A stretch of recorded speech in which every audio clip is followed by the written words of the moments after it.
soy el licenciado José Mondoñedo Briceño, soy egresado de la Universidad Peruana Cayetano Heredia. En mi haber tengo un diplomado de Seguridad y Salud en el Trabajo, curso de especialización de Ergonomía Laboral 1 y 2, certificado por la Sociedad Internacional para el Avance de la Cineantropometría, que es ISAC nivel 1, y curso con respecto a la iniciación del peritaje ergonómico por la Universidad Politécnica de Cataluña y miembro activo de la Asociación Española de Ergonomía. Bueno, el tema, como se hace mención, es metodologías ergonómicas para un monitoreo de riesgo. Claro que sí. Y vamos a entrar de una vez al grano, empezar el tema, que el tema es corto. Lo he tratado de hacer un poco un resumen de lo que se quería tocar, ¿correcto? Y espero que podamos terminar a buen puerto. A ver, metodologías, ¿no? Nosotros sabemos, ¿no? Tengo entendido que aquí los presentes, los participantes, tenemos ya un conocimiento de lo que es higiene, lo que es la ergonomía, un poco de lo que es seguridad, salud en el trabajo, ¿cierto? Pero también nosotros debemos de tener en cuenta que en nuestro día a día laboral, ¿no? Acá como se ven las imágenes, ¿no? Tenemos los inspectores monitores de CIPER, haciendo levantamiento de información, haciendo entrevistas, haciendo monitoreo de iluminación, ¿no? Haciendo un análisis postural, revisión de documentación, referencias bibliográficas y análisis. En el día a día juntos que tenemos, tanto desde el punto de vista de una consultora, ¿no? Generamos ciertos informes o ciertos reportes ergonómicos, ¿no? Para los clientes, y del punto de vista del cliente, ¿no? Solicitan monitoreos de diferentes agentes, en este caso de ergonomía. Pero también da la casualidad o de repente la pregunta, ¿no? De que algunos de nosotros, los participantes, suelen, ¿no? Ir a eventos, a webinars como este, reuniones, congresos en forma virtual ahora por la pandemia, ¿no? Escuchamos una u otra metodología escuchamos, ¿no? Y a veces estamos con muchas ganas de que esta o cual metodología lo puedan aplicar en la realidad de mi empresa, ¿no? Lo podemos realizar en la realidad de la empresa. Y incluso algunas que nunca la he escuchado, pero porque posiblemente creemos que calce, ¿no? a la empresa, lo solicitamos, ¿no? Y a veces también suele pasar de que en la normativa peruana no las hace mención. A veces, desde el punto de vista de la empresa, quedamos cortos en preguntar por qué, y desde el punto de vista de las consultoras, queda diciendo por qué no se sustenta. Entonces, hoy vamos a ahondar un poco más sobre estos temas, ¿no? Las metodologías ergonómicas más que se utilizan, ¿no? Y también vamos a hablar un poco a nivel Latinoamérica, que es importante, ¿no? Dicen que toda comparación no es buena, pero siempre hay que sacar el lado positivo, de cada normativa. Por ejemplo, acá tenemos normativas, por lo que es conocida metodología OWASP, que es un tema postural, tenemos metodología REVA, ¿no? Pero también tenemos metodología JAMA, ¿no? De repente, no sé si alguno de ustedes habrá escuchado esa metodología.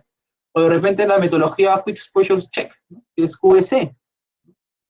O de repente, que está actualmente ya hace un tiempo, la metodología las ISO, ¿no? Que algunos clientes lo solicitan, es interesante, ¿no? O incluso las tablas de Noy y Cirelo para lo que es empuje y tracción. Entonces, para ingresar a estos puntos, vamos a dar inicio con el tema de las normativas nacionales, ¿no? Que es un tema que de repente con un punto adicional que es donde vamos a partir. Y nosotros tenemos la Constitución Política, ¿no? Que el artículo 7 nos habla con respecto a derechos a la salud y protección al discapacitado, ¿no? Nos habla mucho con lo que es a velar, ¿no? Por la deficiencia física o mental que tiene un trabajador, ¿no? Y un régimen legal de protección y atención, ¿no? Luego también nos hace mención respecto a la ley, ¿no? Las leyes que ustedes lo manejan mucho mejor que yo. La ley 29783, la resolución ministerial la 375-2008, que aprueba las normas básicas de ergonomía y procedimientos de evaluación de riesgos, ¿no? Esos son puntos que en el día a día de repente lo vemos y lo analizamos. Sin embargo, también tenemos que dar margen de que cuando estamos haciendo un análisis ergonómico, estamos haciendo levantamiento de información ergonómico, muchos colegas, ¿no? Utilizamos otras herramientas como un sustento. Nos basamos en normas españolas, ¿no? Como en higiene de repente, ¿no? Siendo un paralelo, En higiene, iluminación, de repente cogemos normativas mexicanas, venezolanas. En lo que está en ergonomía, normativas ISO, lo que es españolas, ¿no? De repente el tema de lo que es vibración, con algunas ISOs y ruido ISOs, ¿no? Entonces, es algo que nosotros, para poder generar un informe, ¿no? Tenemos estos estándares. Y no solamente nos basamos en las peruanas, ¿no? Pero, ¿cómo se da esto? ¿Cómo se genera esto a nivel de ergonomía, ¿no? ¿Qué son las metodologías? Y bueno, para darte un mayor alcance al respecto, vamos a hacer un breve así, algo rápido, de lo que es estándares de ergonomía en algunos países. Por ejemplo, y alguno de estos te menciono de que sí, efectivamente yo he utilizado o he leído, ¿no? De acuerdo a la coyuntura, de acuerdo a la realidad de la empresa que he hecho. Por ejemplo, en Brasil, ¿no? El pentacampeón del mundo, ¿no? Tenemos aquí lo que es una norma reglamentadora NR17, ¿no? Que nos habla sobre los parámetros para el ajuste de las condiciones, ¿no? ¿Y por qué le hago mención? Porque en esta normativa, ¿no? Por ejemplo, un caso que me pasó hace un tiempo atrás, ¿no? Hace un tiempo atrás, me pedían, ¿no? Pues ¿cuánto es el peso máximo de trasladar material en una carretilla de 2 ruedas, ¿no? O cuál es el peso promedio para trasladar material, ¿no? En una carretilla de 3 o 4 ruedas, ¿no? Y la normativa peruana no te lo indica, así como si dice rajatabla, ¿no? Te dice solamente traslado 25 kilos. Entonces, en ese momento yo me basé, ¿no? Leyendo, indagando, ¿no? En normativa brasileña, que en algunos puntos sí te lo dicen, ¿no? Incluso en normativa brasileña, en este caso desde el punto de vista ergonómico, te menciona, ¿no? Que específicamente para la implementación de áreas ergonómicas, de escritorios, el proceso de adaptación es por porcentajes de acuerdo a cada año, ¿no? Por ejemplo, la brasileña, ¿no? Y esta norma reglamentadora NR17 que es conocida, ¿no? Nos habla parámetros, aspectos fisiológicos, aspectos biomecánicos propiamente dicho, ¿no?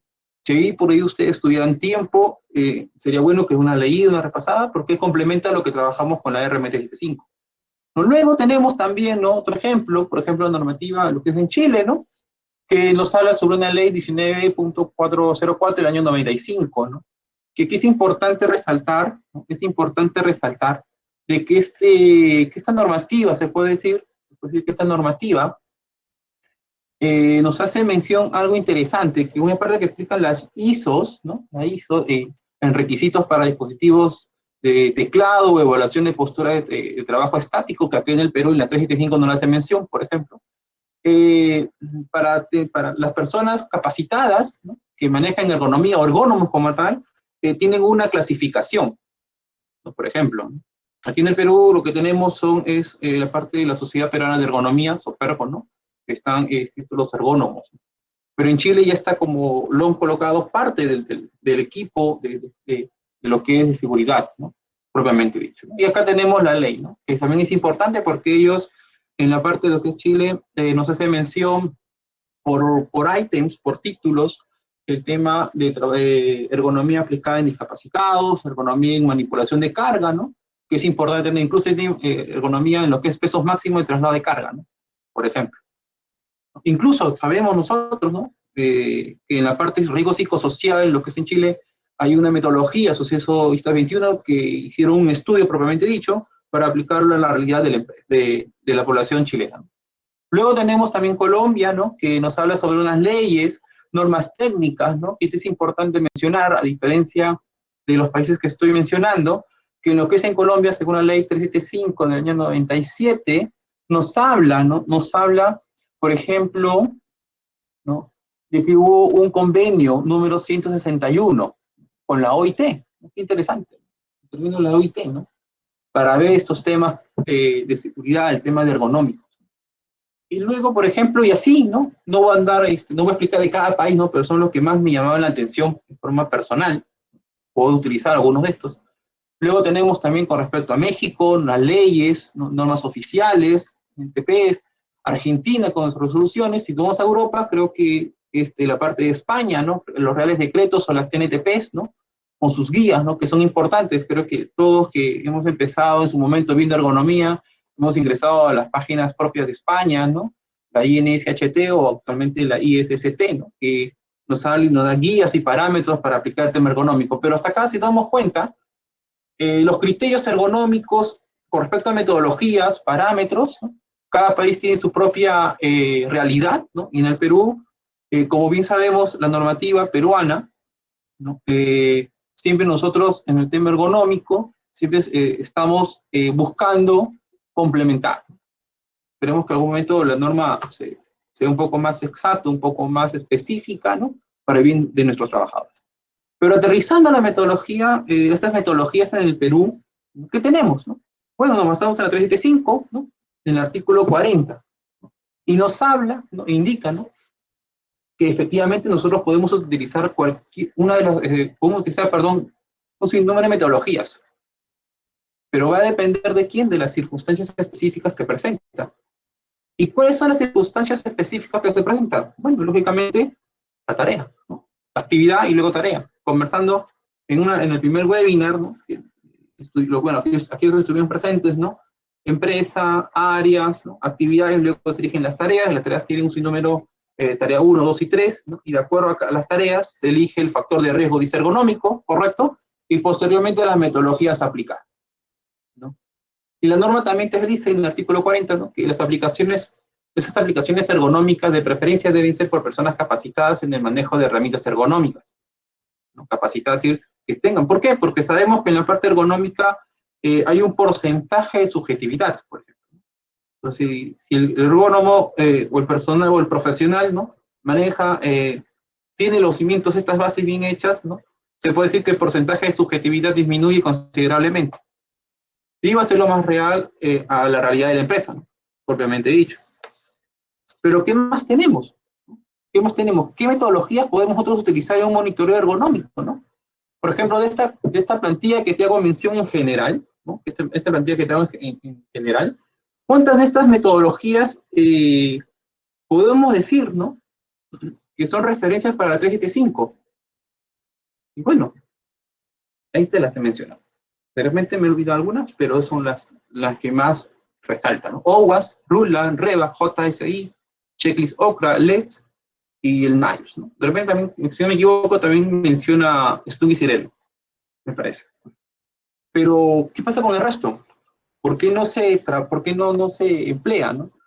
Les comento que el año pasado asistí a un curso, ¿no? De ergonomía en el cual fue realizado en Chile, en el cual hace mención, ¿no? Hicieron un estudio, ¿no? Con respecto a cuáles son las metodologías más comunes desde el punto de vista lo que es trabajo de investigación, ¿no? Y para el tema de monitoreo, ¿no? Y lo más resaltante es que un gran porcentaje nos hablen lo que es RUL y REVA, porque las metodologías son un poco más usadas, ¿no? Obviamente para el tema de posturas incómodo forzadas.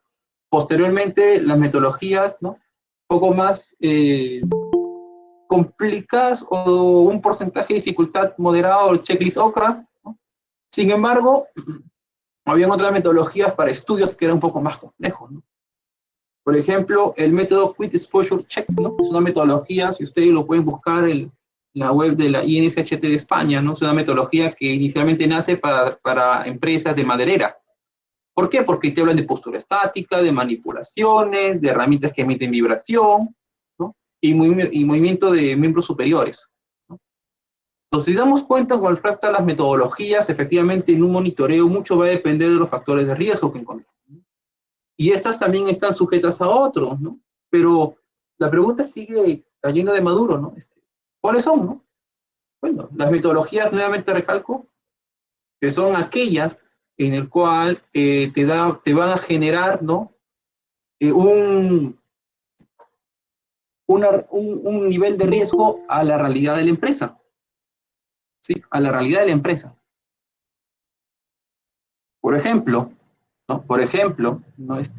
Suele, lastimosamente, no debe pasar, pero a veces pasa, ¿no? De que a veces clientes nos piden, aplica 100 rebas, ¿no? Aplica 100 rebas y tienes ahí lo que es movimientos repetitivos, manipulación de carga, tienes postura estática, empuje y arrastre, pero quieren 100 rebas. 100 rebas. Y al final, estos riesgos no es a la realidad, ¿no? Y es por un tema que es como un reporte. Y eso, distinto a tener el criterio de saber cuál metodología aplicar, ¿no? Que ahora más adelante voy a poner ahí después unos ejemplos para concretar más lo que estoy explicándoles.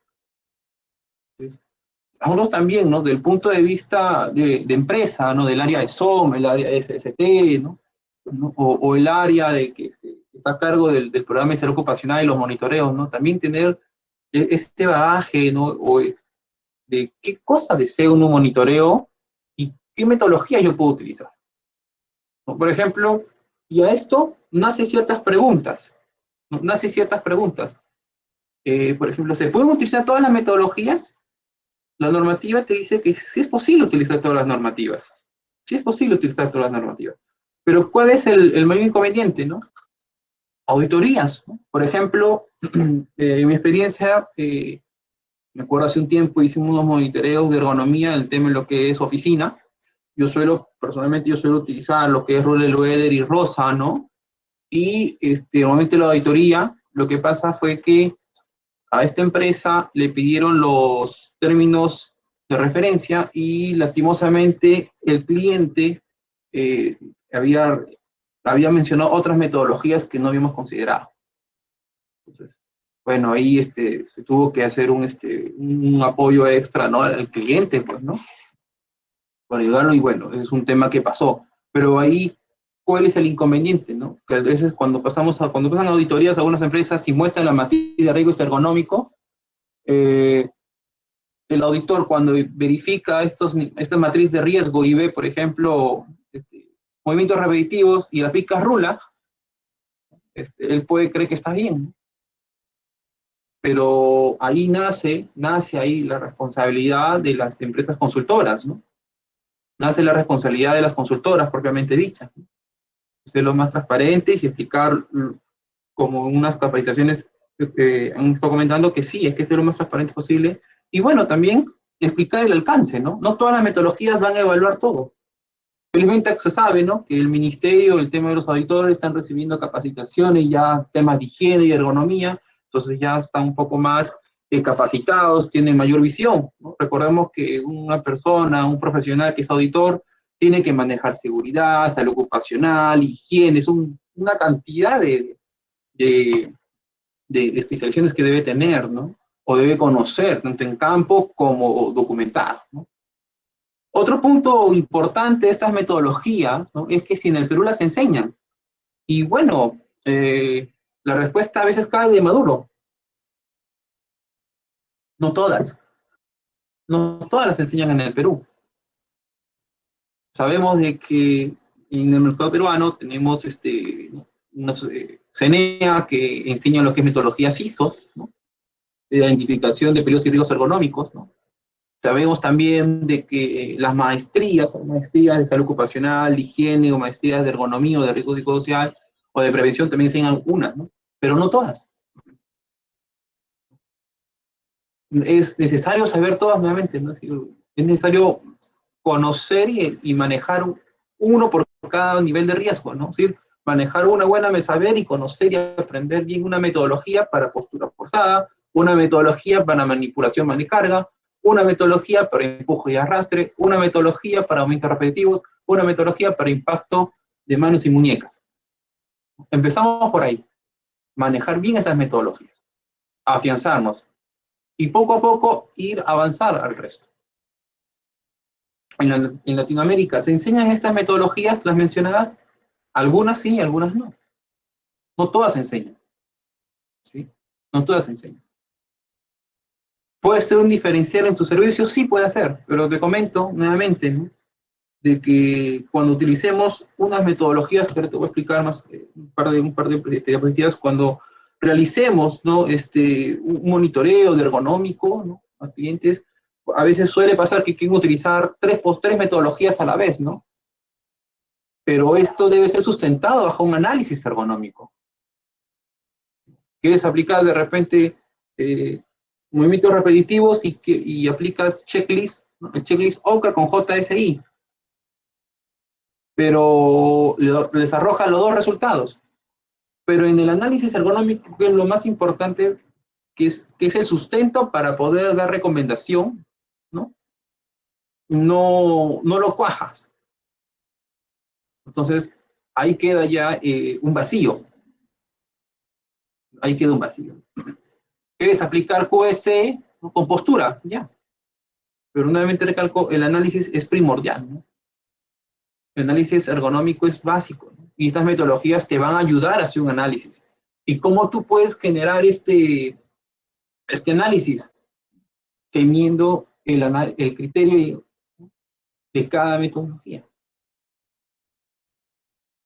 Por ejemplo, les hago un ejemplo antes de continuar, ¿no? Con respecto al diferencial. Tenemos un puesto de trabajo, ¿no? Tenemos un puesto de trabajo que hace posturas forzadas, pero realiza hay mayor movimiento, ¿no? De los miembros superiores. Entonces, muchos me dirán, sí, José, te aplicamos un REBA, ¿no? Pero puedes aplicar un RULA, porque el RULA tiene el punto a favor de que está direccionado a posturas forzadas, pero dando prioridad a los miembros superiores. O sea, podemos aplicar la metodología ISO también, porque ayuda. Pero ya nuevamente recalco, ¿no? Al criterio que se tiene para poder dirigir a la metodología. Y si tenemos, y si me pregunta José, y si tenemos el alcance del cliente, ¿no? Con una documentación que ellos que han realizado, porque también se tiene eso, ¿no? Actualmente ya hay empresas que cuando tú vas a hacer un levantamiento o un monitoreo, antes de hacer incluso una cotización, ¿no? Te entregan ciertos unos documentos para leer qué metodologías se van a aplicar para cuál está el riesgo, porque esta empresa ya evidenció su realidad, ¿no? Y ya sabe con qué objetivo buscar, ya sabe el objetivo y el fin del que tiene. Pues, es importante, es decir, es importante saberlo también. ¿Puede ser un diferencial? Sí, es posible que sea un diferencial, ¿no? Y otro punto importante tenemos, ¿no? Y ahora, ¿qué pasa con estas metodologías, no? Bueno, acá yo les he dividido en análisis postural, repetitividad, análisis por manejo de carga, análisis global, ¿no? Esto es lo que te arroja la 375. O sea, yo puedo complementar estas metodologías que has presentado de la 375 con las otras que son tan conocidas. Sí, claro que las podemos complementar. Pero ¿dónde va a estar tu punto inicial? Es que antes de hacer todo este trabajo, tenemos que comunicar, informar al cliente, ¿no? Porque también lastimosamente pasa de que no manejamos una metodología, y el cliente decimos, sí, sí lo manejamos. Y eso también, ahí ya no estamos dando un criterio profesional, ¿no? Y también hay que tener en cuenta el límite de las metodologías que manejamos, ¿no? Si ustedes me preguntan, José, ¿tú manejas todas las metodologías? No, yo no manejo todas las metodologías. En algunas he estado ayudando, ¿no? O colaborando con unos colegas, ¿no? Pero yo no manejo todas las metodologías. Yo tengo una parrilla de metodologías que sí las manejo, que sí utilizo. Supongo que más, poco a poco, estaré manejando otras más, ¿no? Pero ese es el interesante de la ergonomía, que vamos a estar siempre actualizándonos.